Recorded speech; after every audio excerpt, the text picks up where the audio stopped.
আশা করি তোমরা সবাই খুব ভালো আছো আর আমিও ভালো আছি। প্রতিদিনের মতো আজকেও একটা স্টাডি ভ্লগ নিয়ে চলে আসলাম।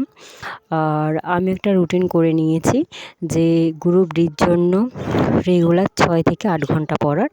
আজকে প্রথমে পড়বো আমি জিকে, তারপর পড়বো, অনেক দিন পলিটি পড়িনি ওই কারণে আজকে পলিটি পড়বো। তারপর করবো আমি ম্যাথটা 2 ঘন্টা করতে হবে।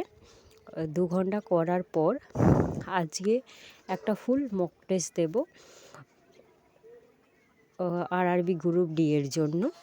আর তোমাদের সবাই প্রিপারেশান কেমন চলছে অবশ্যই সবাই কমেন্ট করে জানিও। আর আজকে সবশেষে করব রিজনিংয়ের সিটিং অ্যারেঞ্জমেন্ট আজকে করব। আশা করি তোমাদের প্রিপারেশান খুব ভালো চলছে। কেমন প্রিপারেশান চলছে অবশ্যই কমেন্ট করে জানিও।